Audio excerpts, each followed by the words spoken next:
Madrid, moitas gracias pola invitación.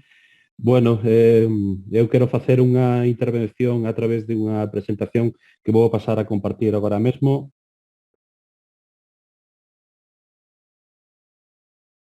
Bueno, espero que se esté viendo.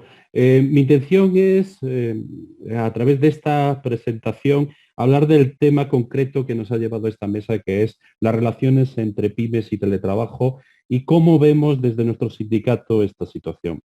Realmente a mí me gustaría, cuando hayamos acabado estos 10 minutos, intentar haber respondido a tres preguntas. ¿El teletrabajo realmente mejora la productividad y por lo tanto es algo positivo para las relaciones laborales? ¿El teletrabajo también ha llegado para quedarse o es algo muy puntual que ha tenido una subida a través de la COVID? Y, por supuesto, ambas preguntas se pueden responder por igual para las pymes y para las grandes o microempresas. Bueno, vamos con las dos primeras. ¿El teletrabajo mejora la productividad y también en las pymes? Bueno, yo aquí quiero ser brevísimo, pero sí recomiendo a toda la gente que nos esté escuchando que consulte estos dos estudios. Este es del Boston Consulting Group y el segundo es de la propia OCDE, en el que básicamente lo que dice la evidencia científica e incluso lo que nos dice nuestra propia experiencia es que si entendemos un modelo que ahora se ha puesto muy de moda la palabra híbrida, de aproximadamente un umbral del 50% en modalidad presencial y virtual, sí podemos conseguir un estado óptimo de productividad. Obviamente, esto va a necesitar que todos los flujos de trabajo entre trabajadores, gestores, la propia organización de la empresa y que a la vez consiga una mejora de la eficiencia y de la productividad, generará beneficios tanto para empresas como para trabajadores. Por lo tanto, lo que nos dice la evidencia científica es que sí, y que para que sea productivo no podemos irnos ni a un modelo completamente presencial, ni siquiera a un modelo ocasional. Tenemos que irnos hacia un umbral de mitad y mitad. Pero, vale, muy bien. Vamos a pensar que todo esto lo intuimos, ¿no? Pero realmente ha llegado para quedarse y también en las pymes. Aquí permitidme que tenga muchas más dudas. Tenemos primero la parte intangible, es decir, tenemos una cultura ampliamente presencialista. Esto no es algo que se pueda demostrar solo con datos, sino que es lo que vivimos todos los días. La organización del trabajo se basa en un control visual de la actividad, en un contacto físico y, por lo tanto, tenemos primero una barrera cultural tremenda.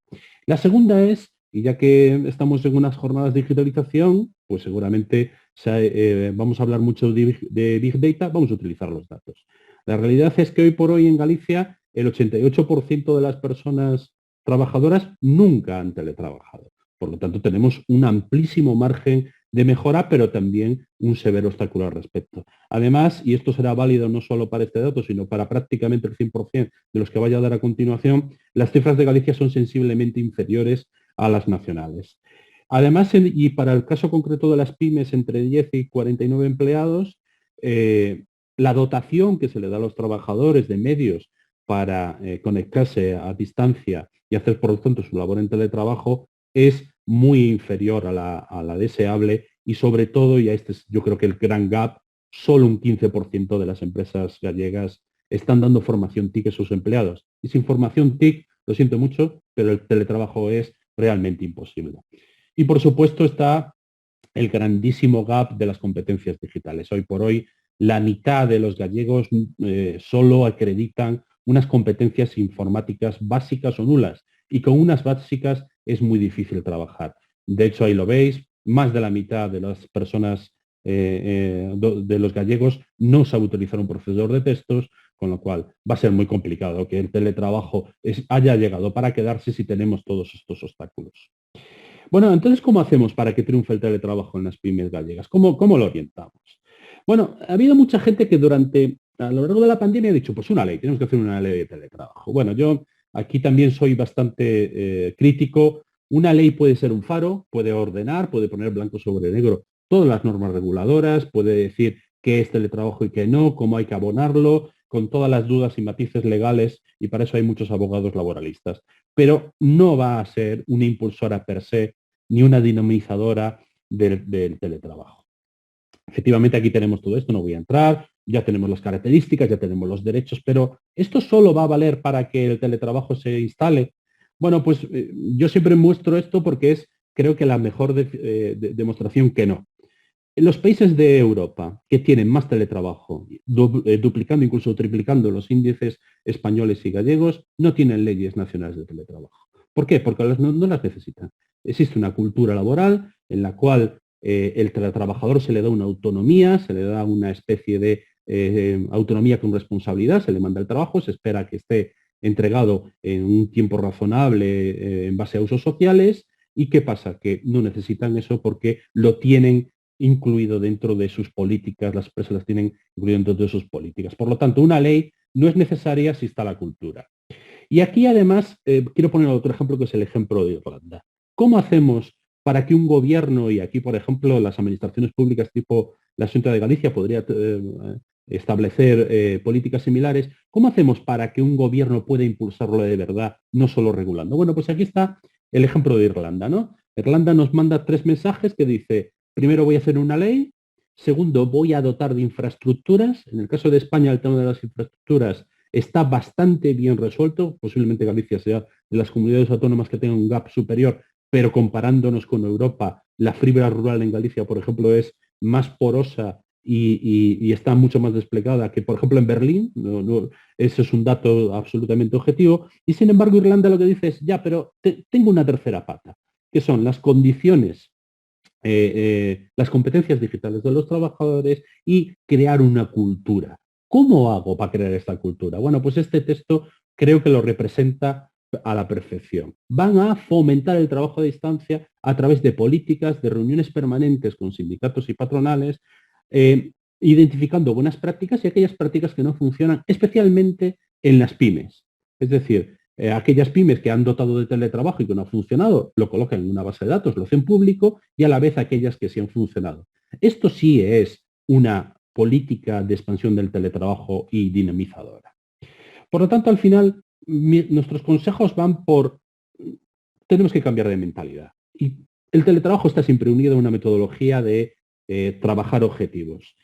Siempre que alguna empresa me pregunta, oye, ¿cómo controlo a una plantilla que teletrabaja? Le respondo, ¿y cómo la controlas cuando está en la oficina?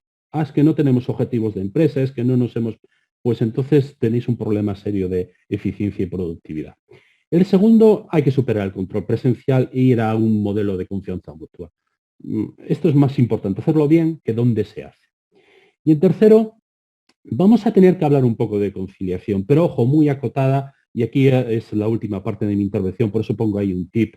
Pero sí, el teletrabajo y la conciliación, nos guste o no, van a ser una cosa que van a demandar las personas teletrabajadoras. En definitiva, lo que queremos es que si vamos a incluir el teletrabajo en nuestras relaciones laborales, sea para bien de todas las partes. Y sobre todo para una cuestión que también se ha puesto mucho de moda, que es la resiliencia, pero también el progreso. Bueno, estoy acabando ya. Me gustaría llamar la atención sobre, yo vuelvo otra vez a los datos, la cuestión de género y la conciliación. Si os fijáis en esta gráfica, desde los primeros datos que hay en 2005-2006 hasta 2019, el número de personas perdón, el género que más teletrabajaba era el de hombres. Sin embargo, aparece la pandemia y se multiplica y supera el teletrabajo realizado por mujeres hasta en los últimos datos que nos proporciona el INE. ¿Esto por qué es? Porque ha habido un efecto llamada en el momento que se ha tocado tambores de conciliación, se ha hecho el foco en que las mujeres regresen a casa a cuidar de los mayores o de la descendencia. Es más, si uno analiza por las cohortes de edades, se da cuenta que donde más se ha multiplicado el número de mujeres que teletrabaja, doblando e incluso triplicando el número de hombres, es en las edades que están relacionadas más íntimamente con la maternidad. Por lo tanto, si lo que queremos hablar es de teletrabajo y conciliación, necesariamente hay que poner la tercera pata, corresponsabilidad. Y en eso yo animo a muchas empresas a que miren ejemplos que ojalá los gobiernos intenten intercambiarlos de empresas que ponen una cuota por género y dicen, si yo implanto el teletrabajo voluntario en mi empresa, bueno, no puede ser de otra forma que no sea voluntario, la mitad de las personas como mínimo tienen que ser mujeres o al menos una proyección o tienen que ser hombres o una proyección del porcentaje de plantilla que haya en cada compañía.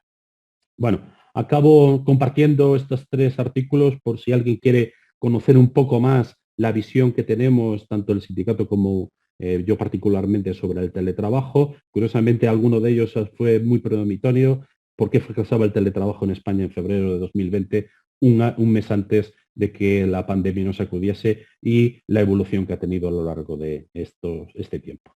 Bueno, muchísimas gracias y quedo a vuestra disposición para lo que lo deseéis.